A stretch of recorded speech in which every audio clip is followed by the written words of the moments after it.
Okay, so this is really easy. We're just gonna ask you guys kind of about your stories and everything like that. We're excited because you guys are our first like survivors to really talk to about this. So why don't we just start off? Lexi, I'll have you go first, kind of just talking about what happened with you, and what kind of challenges are that you kind of face still, or anything like that as far as your story. Yeah, okay. So when I was 16 years old, it's kind of where it all started. Grew up an avid athlete, ran, worked out, basically did everything my entire life. And one day I was just running on the gym on February 2nd, and I was running on a treadmill, and then I suffered from sudden cardiac arrest, so I died running. And so I flew off the treadmill, and then thankfully there's three bystanders that recognized what was happening, came and gave me CPR, and then another bystander grabbed an AED. So Wow. from that point, yeah, crazy. So from that point, I went to a local ER, and then they called in the life flight team, and I was life flighted to Orlando. And then I was there for like probably about a month. And they were just kind of like trying to figure out everything that happened, ran every test there is, and they couldn't. So then I got an implanted defibrillator at the end of that around March. And then, yeah, kind of since then, it's always like kind of the research part of it, because no one really talks about what happens after sudden cardiac arrest. It's kind of now at this point trying to bring awareness to the actual event, which is great and awesome. But me and Kelly kind of talked about it before. It's like all the survivors afterwards were like, what do we do now? Yeah. Like much talk about that. So I think that's something Kelly and I really talked about. And it really helps just having like a community that kind of understands, because it is a up and hill battle. So Absolutely. I'm sure it's nice to have someone to talk to, yes. especially. So Kelly, why don't you go ahead and share your story? And then I have some questions for both of you guys, just kind of about what happened and what you guys have done moving forward. Right. Yeah, so I was 17. I had just turned 17, and I was at school walking to class, and I passed out. And I can remember coming to, and my friend was there, and my mom and a paramedic, and I just tried to convince them to let me stand up because I was like, I'm fine, I'm fine. But when I went to stand up, my heart, I guess, just gave out. Um, I woke up 10 hours later. I was at Westchester Medical initially. I didn't know what was going on, but they told me I had gone into cardiac arrest. So initially, when I passed out, hitting the ground kind of knocked me out of it, like acted as a defibrillator would. But when I went down the second time, thankfully my friends had called the police, and so the officer that responded had an AED in his car, was able to revive me. Then I was transported to New York Presbyterian, and no one could figure, like Lexi, they couldn't figure out what was wrong or what caused it. They told me I had myocarditis, which is just inflammation of your heart. My doctor said my heart was the most inflamed heart he's ever seen. Um, and then a month later, I got an implantable defibrillator put in. I had, in the meantime, because my heart was too inflamed to put it in initially, I had a wearable defibrillator. So that was a good time. But yeah, so no one really knows, like Lexi, the cause of it or anything. Yeah, so it's kind of it. So when you got in, Lexi, you can go first, and then Kelly. When this happened to you, I think a lot of people are curious. I mean, I know, Lexi, you just said like I was running and then I died, basically, and like that's Yeah. the simplest way to Yeah, put that's it. just the most blunt it gets, right? Literally. But so when it happened, I mean, what is the last thing you remember? I mean, just running and then just being in the hospital, or what was, like, I guess, your thought process like when everything was happening? Honestly, I think I've kind of made up what I think happened. Kelly remembers more, but I really don't. I don't. My memory kind of fades in and out pretty much that entire year, and even being in the hospital, I don't really remember anything. So yeah, I think I kind of like made up what happened, hearing it 1,000 times, but I don't remember anything. You don't remember. So the last thing you remember is just running on the treadmill. I don't even remember that. I don't remember like there's things like months prior I don't remember. Oh my gosh. What about you, Kelly?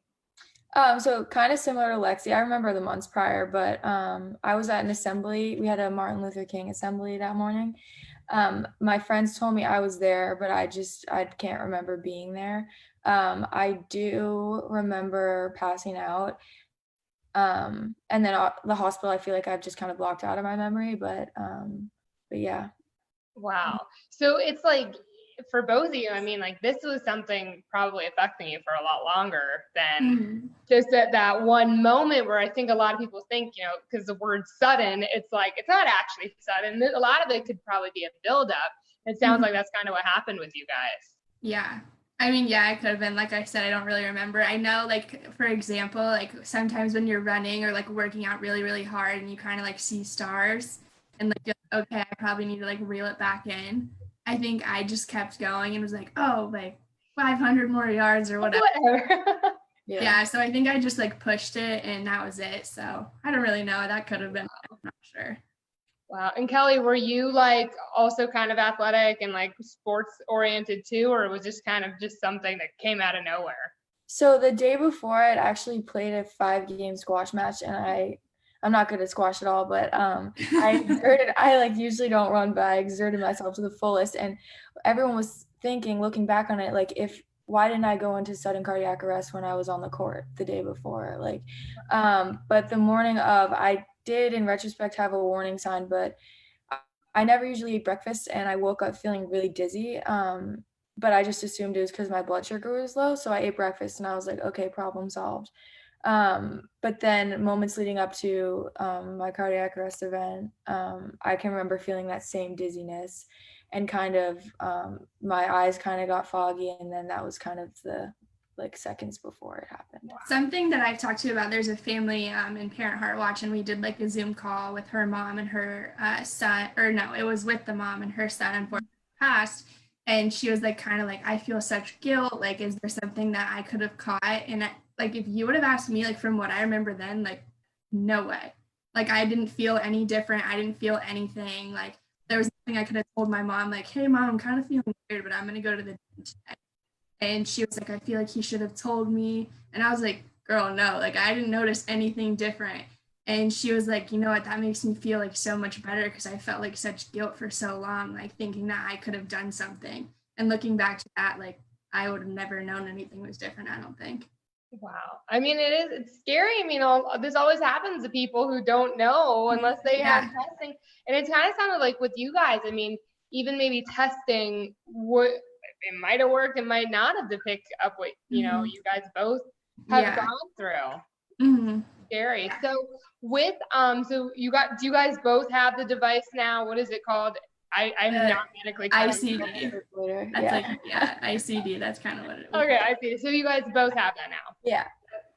Do you guys have any challenges now? I mean, are you allowed to work out? Are you allowed to keep going? Or what are you allowed to do and not allowed to do?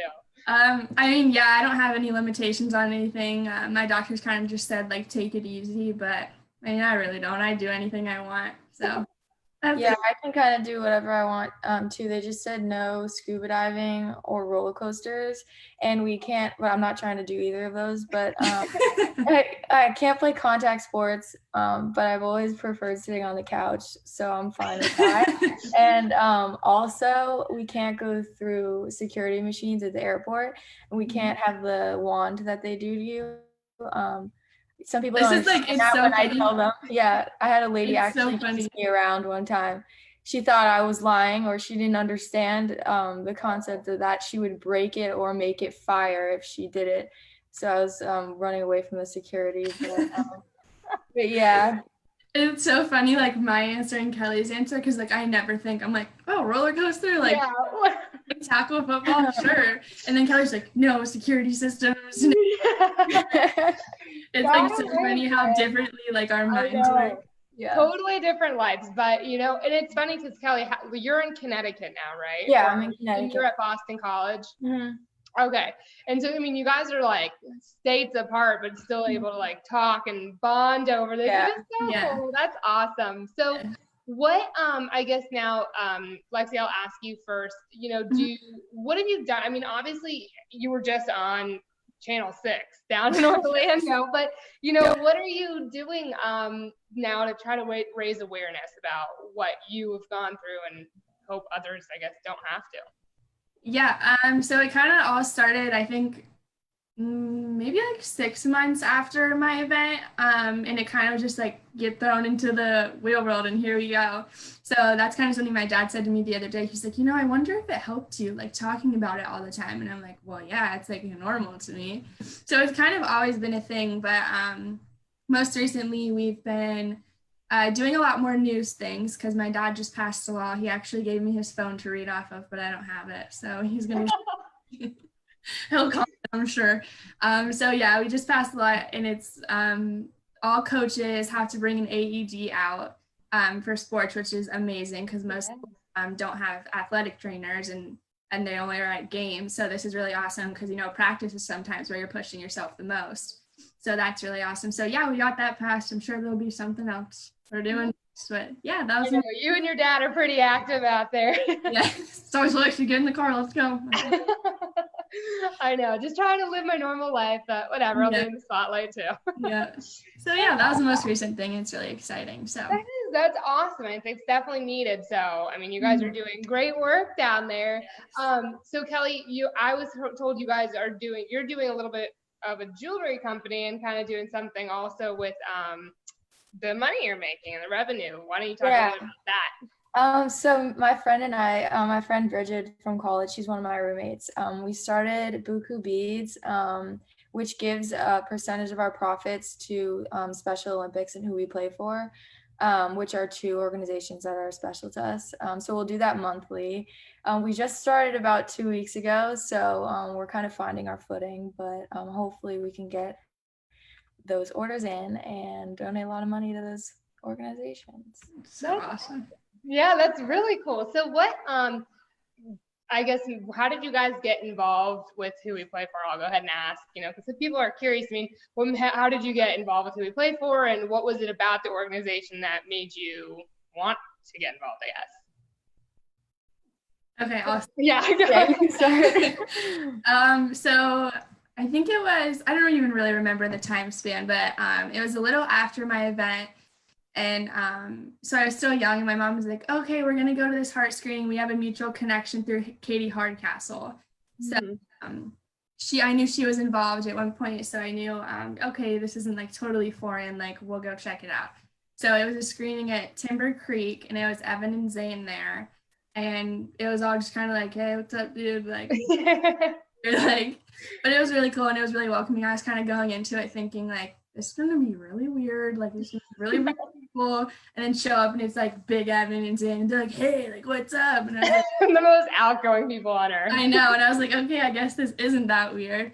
And so we all just kind of hit it off of that. My parents got really close with them. So ever since then, it's really been like a family. So I love it. Absolutely. What about you, Kelli? So my mom got involved with Who We Play For because Lexi's dad actually reached out to her because he saw a news article online. So that's my mom.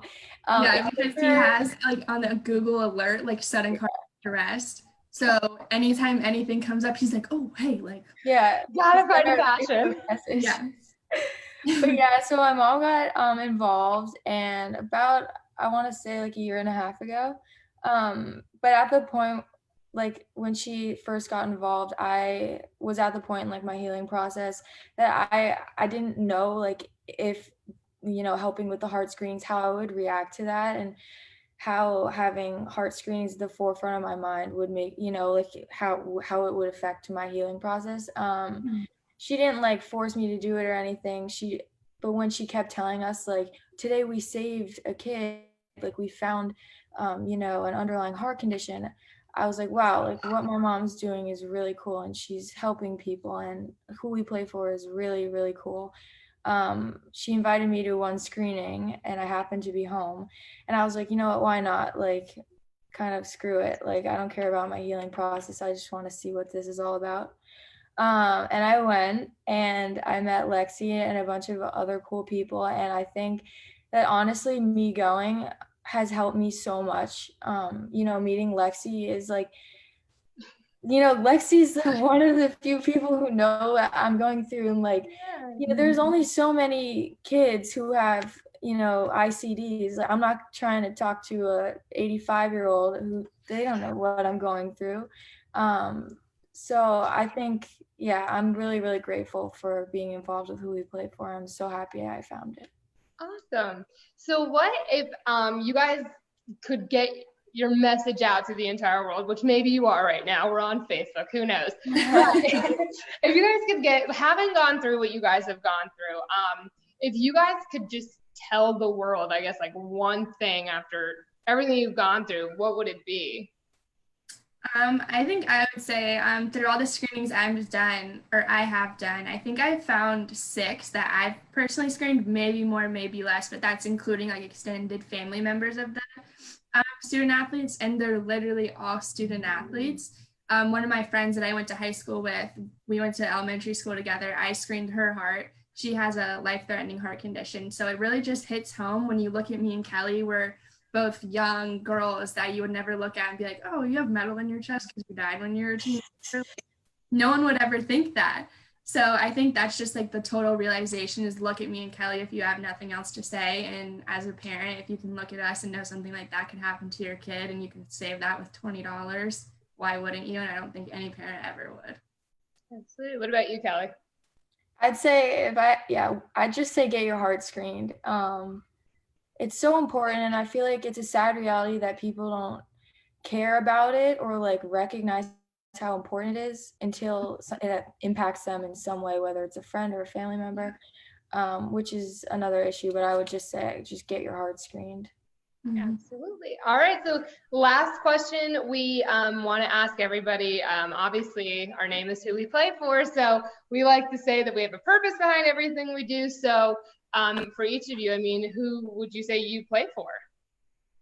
I would say I would play for Kelli, and then there's a kid here in town named Gavin, and they're both hit really close home to me that are sudden cardiac arrest survivors, and obviously Rafe, who started the whole movement. So, absolutely. What about you, Kelli? I play for Lexi and Rafe, obviously, but I also play for all the kids who have died of sudden cardiac arrest that never had the opportunity to get an EKG and could have potentially been saved. And I also play for all the kids that I know we can save. Absolutely. Great answers, both of you. Awesome. So that's it. Thank you guys for doing this. Like I said, it's on Facebook right now and we can share or whatever. Definitely want to get traction since we're starting the fundraiser and stuff soon, and with COVID, it's been tough. So thank you guys for doing this, but that's really it. That's all we had. Awesome. Thank you. It was nice to finally meet you. I know, nice to finally meet both of you. Next time it'll be in person. Yes. Awesome. Well, have a good evening, guys. All right, bye. Bye. Bye.